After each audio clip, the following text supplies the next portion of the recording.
Hello, and welcome to another edition of Academic Matters. I'm Joe Marbach, the Provost here at Salle University.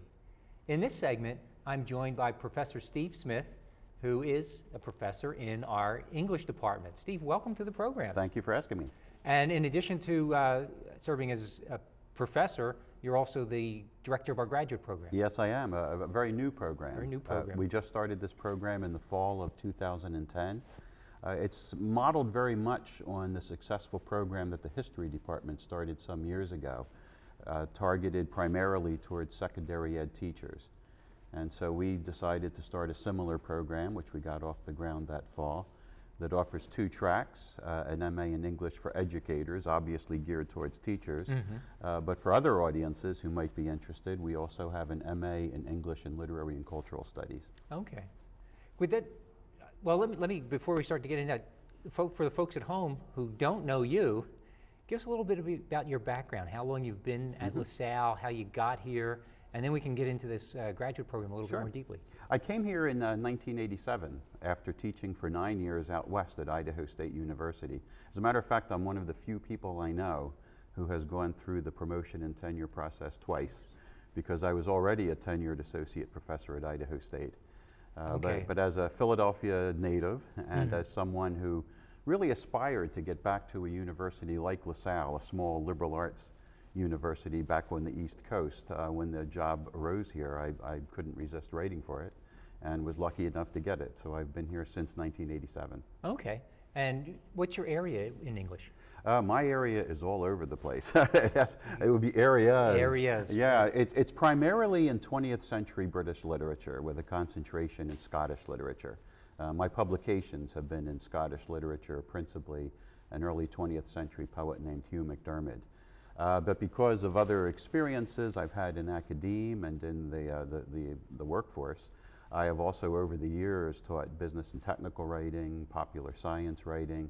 I teach a lot of drama, including Shakespeare, and I've taught courses in Romanticism in my time here. And that's just a partial list. Yeah. And then you were tapped in 2010 to run the graduate program, I guess develop it from scratch. Yeah, I spent about 3.5 to 5 years developing that program. This was an idea that first arose some time ago. And for a number of reasons, it took some time to finally get it off the ground. But we finally did. Right now I have about 18 students in the program, and we're hoping to grow it in the coming years. I know that's been a big concern across the university. How do we grow graduate programs, become less dependent on undergraduate, which is LaSalle's bread and butter. Plus, I think we're providing a really useful program for secondary ed teachers in the area. Back in 2008, 2009, maybe even a little bit earlier, Harrisburg had passed what is referred to as Act 48, which required high school teachers to continually improve their credentials, and much to their credit, to improve their credentials in their content areas. And that's what we're attempting to provide. Although we've also had success in attracting highly qualified students right from undergraduate school who have other career objectives in mind. Okay. Now, it's got to be a little bit of a challenge, though, with the, I guess the Philadelphia School District in particular, with the cutbacks there, that the faculty development funds, I guess, have dried up. Yeah, well, the challenge is twofold. I mean, we didn't know this when we were starting, but it just so happened, if you think about it, fall of 2010, we started it right in the midst of the worst recession since the Great Depression. And as you pointed out a moment ago, it hit secondary ed teachers in the Philadelphia area particularly hard.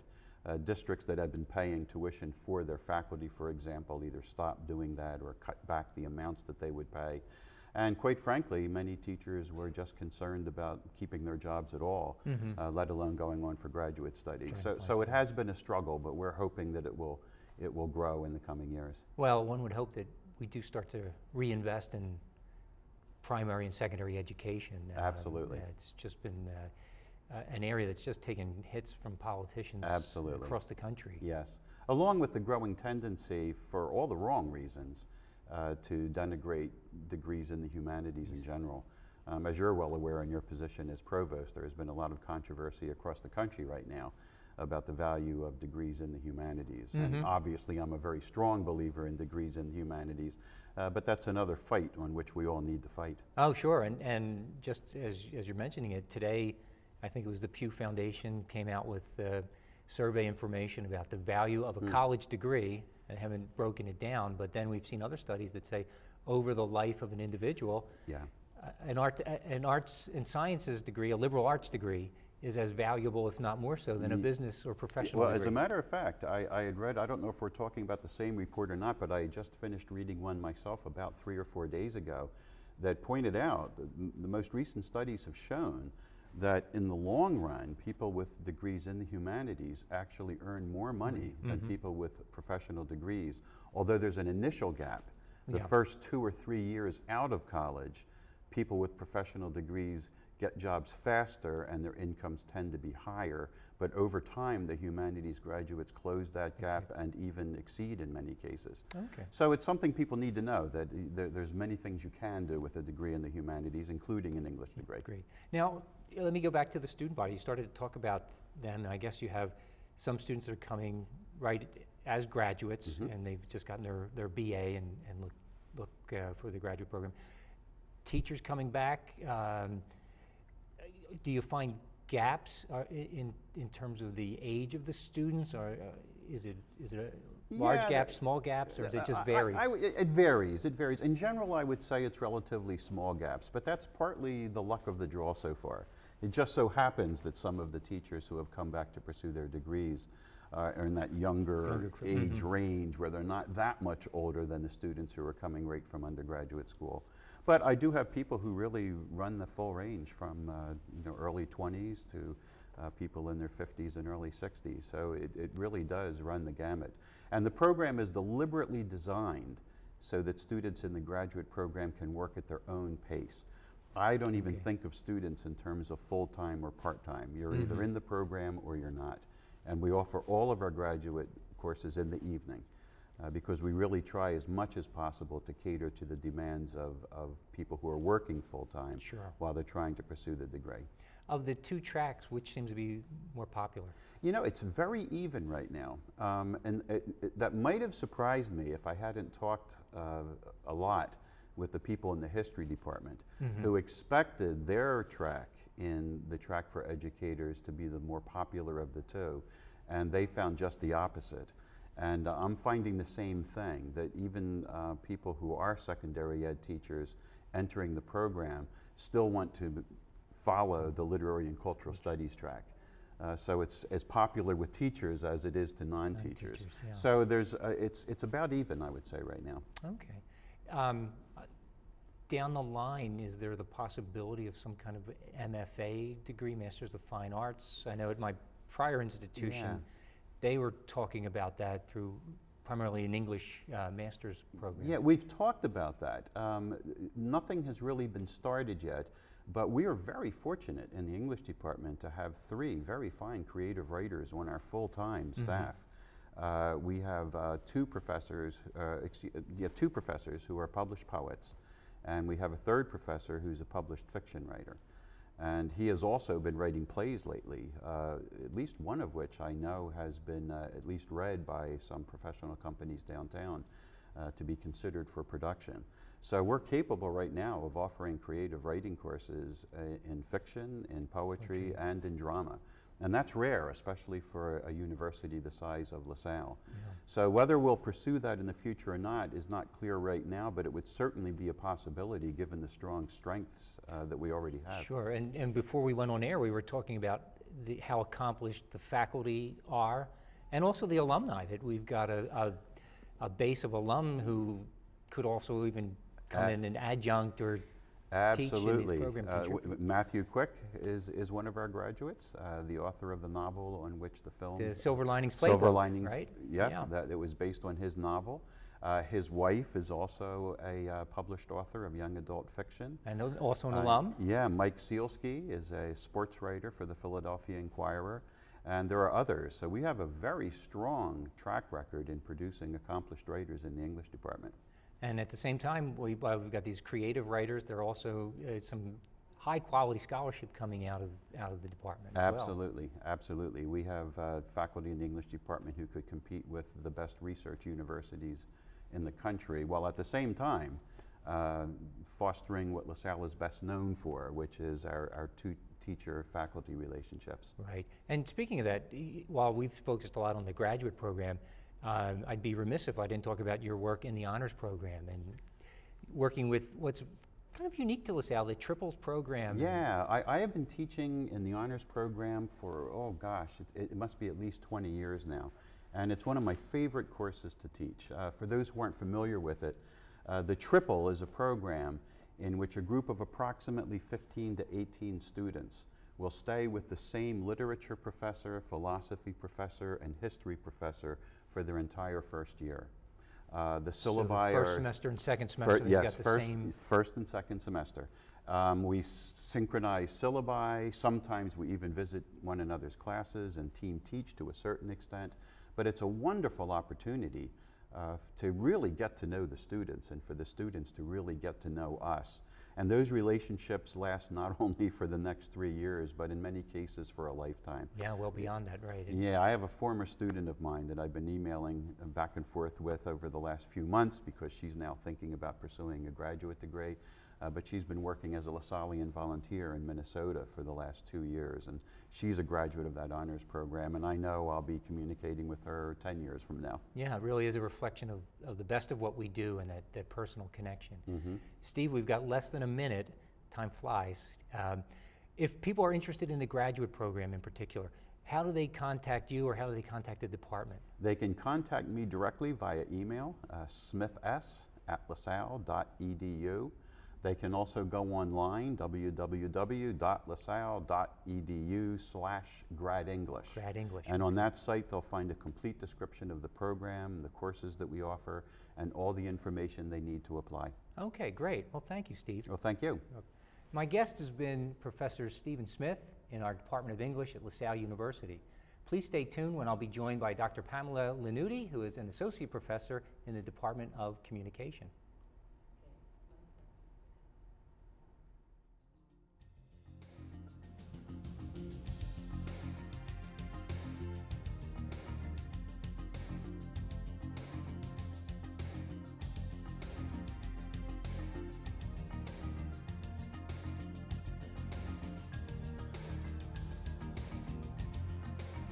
More than muscle. It's about inner strength. So I push myself. That's why I serve in the United States Coast Guard. I train with the best, a team that shares my drive and commitment. We collect intelligence, guard our shores against drug smugglers, and keep our waterways safe because our nation expects more. If you expect more, maybe you were born ready. Find out at gocoastguard.com. Hi, I'm Lieutenant Colonel Nicole Malachowski, a U.S. Air Force Fighter Squadron Commander and the first woman pilot with the United States Air Force Aerial Demonstration Team. My fellow airmen and I know that each of us plays a huge part in our victories, whether in the air or on the ground. We couldn't accomplish our mission without using everyone's skills to reach our goals. Embracing our differences and working together is also what has made America strong. Thank you for your support, and remember, our strength lies in our diversity. This message brought to you by the United States Air Force. The environment is my passion. Every day, I live for the outdoors and all of its challenges. That's why I enlisted in the Coast Guard. Now, I serve to protect the environment and defend my country.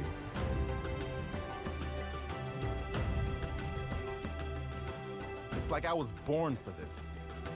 Were you born ready for a greater challenge? Find out at gocoastguard.com.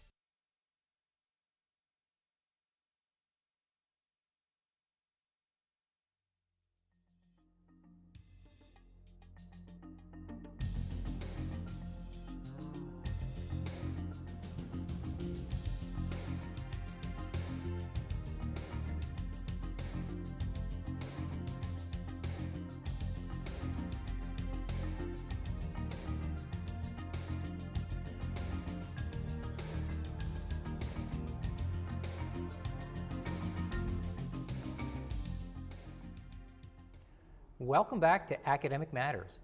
Once again, I'm Joe Marbach, the Provost here at LaSalle University.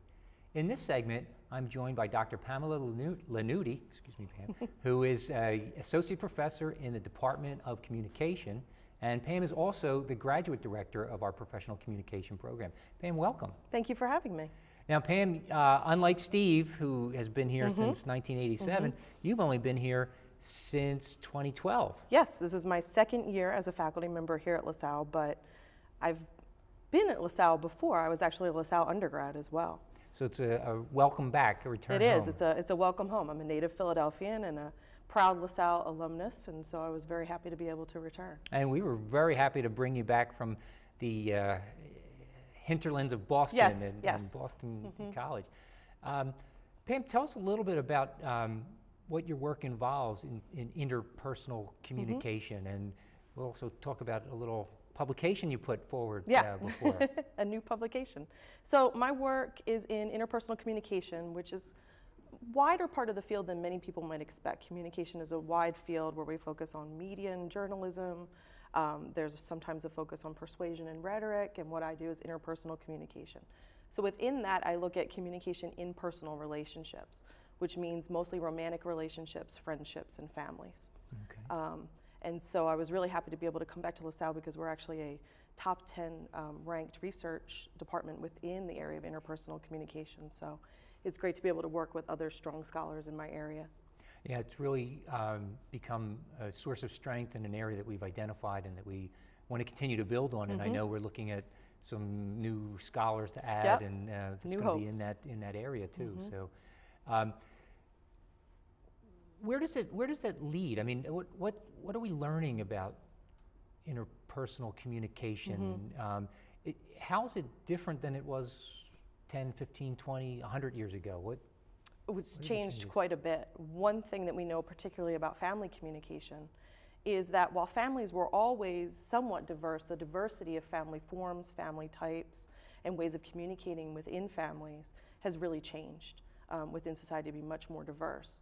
And part of what I look at in my research is how does what goes on culturally really affect what we do in our personal romantic relationships, families, and sometimes friendships. Okay.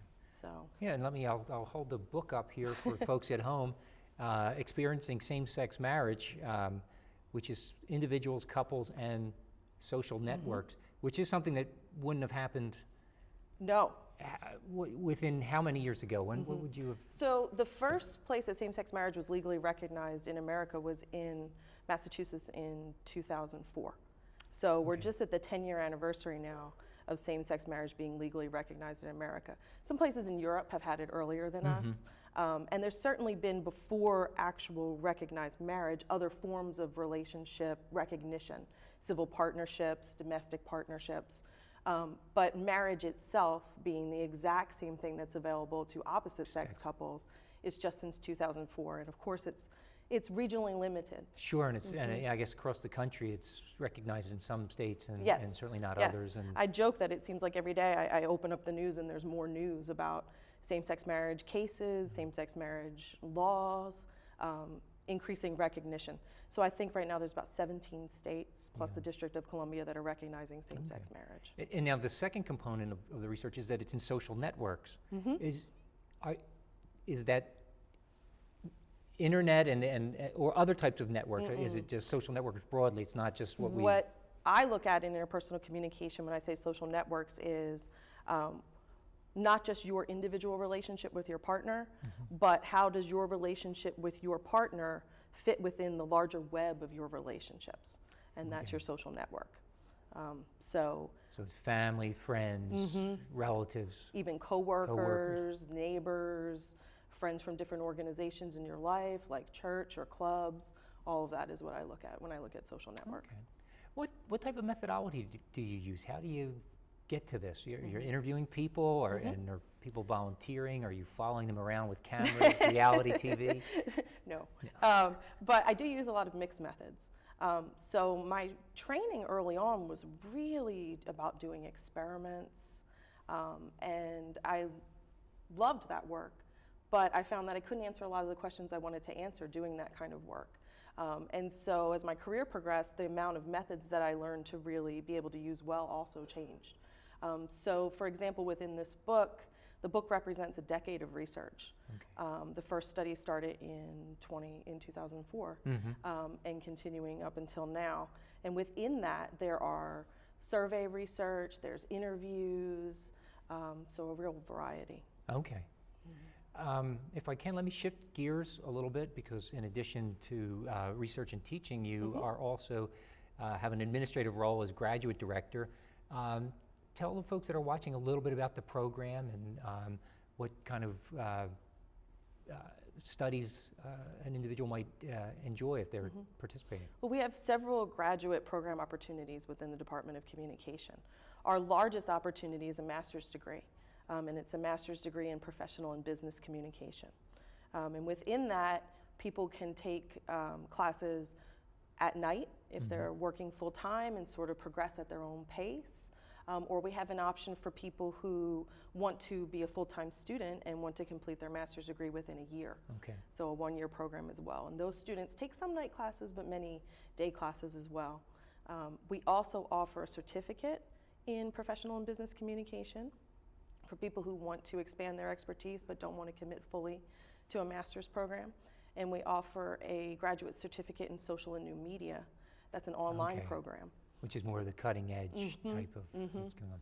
Now, professional and business communication, what types of communication are you working on? Is it presentations to boards, or is it presentations to clients? Yes. Working with in the organization itself, who would benefit from a certificate or a degree? It's really a wide variety of things that we prepare our students for, both in terms of career paths and in terms of specific skills. Our motto within the department, which is also our motto for the graduate program, is think, do. So what we try to encourage is we want to give you the foundation in communication theory and in communication research to help you then apply what we know about communication to real world applications. So that could be working within an organization, helping management communicate better with employees. It could be helping an organization reach out to its publics better, or it could be helping organizations reach out to each other even more. Okay. Where are students coming from? Is it primarily business, the nonprofit world, education world, all of the above? All of the above. Some of our students have communication degrees, but the majority of our students do not. The majority of them maybe came from other humanities, got into a career and realized they want to really improve their communication skills and credentials. And so some were business students, some were history majors, some were education majors, and the careers they go into also really vary. Some people are looking to advance in the career they already have, but oftentimes we've seen people get a lot of new opportunities in the fields of public relations, in the fields of corporate communication, in the fields of nonprofits through our degree. Okay. Is there a lot of overlap with what's going on in the School of Business? Because their MBA program, are you competing with them or complementing them? We're hoping to complement. We are actually working on our relationship with the School of Business and actually with the School of Nursing and Health Sciences, hoping to find ways that our degree could better complement the graduate degrees that they're offering in both of those schools as well. Okay. So it's a work in progress. Yeah, well, I think it's going to be an exciting time. Just looking at the headlines, and Independence Blue Cross is looking to invest money in the area to make Philadelphia the healthcare center of the United States. Yeah. So. And one of the things that's been happening in communication research has been an increasing focus on health communication. So that could be a focus on communication within relationships. What if my partner has a very serious illness? How does that affect our relationship? All the way out to things like, how can the CDC create the most persuasive message about washing your hands during flu season? Yeah, and very important in complementing what we're doing in public health, which is a growing program, and one can readily see these skills translating into what the students are going to need and what the public needs in terms of good information. I don't know, I was watching when the West Virginia water problem happened, and they had the poor doctor trying to describe what was going on, and he just needed our program. He just couldn't talk his way out of it. How can you best communicate what is really complex information, not in a way that dumbs it down, but in a way that makes it understandable for people, especially in a crisis? You know, it just was clear that he was not prepared to be in that particular role. Well, we should so send him our card. We should. Yeah, I thought so. I thought, here's somebody who really needs what we're doing. What are the types of students that you're getting? Are they professionals that are coming back? Or do you have any undergraduates that go on? We do. It's both. Particularly for the two different formats for the master's program. So for our at-night evening, do it at your own pace, part-time program, many of those people have been in their careers, an average of about 5 years is about the average. But both in that program and in the one-year program, we have people who are coming out right out of undergrad, as well as some people who are coming back. Okay. And where are people being placed? Are they moving up in the industry? Are they or looking for new jobs? We just did some research, particularly on our one-year program, and we found that in our one-year program, 96% of our graduates have gotten new jobs, and they're advanced level jobs after completing our degree. Okay. Well, Pam, we're just about out of time. If people want to know more about this, what should they be looking for? Can they contact you directly, or is it go to the website? Yes, I can be contacted directly at my email, which is lannutti95@lasalle.edu, or you can check out our website, which is www.lasalle.edu/gradcom, C-O-M. And then they'll learn all about the different programs, the 1 year, the part-time program, and we as can they move forward. Answer questions from there. Okay. Well, thank you, Pam. Appreciate you being on the program. Well, thank you. Thank you for inviting me. Well, thank you for watching. Once again, my name is Joe Marbach, the Provost here at LaSalle University. My guest has been Dr. Pamela Lannutti, Associate Professor in the Department of Communication. And I'll get that name right one of these days. Thank you, Pam. Thanks. Trying to It's too many figure L all sounds these- right together. all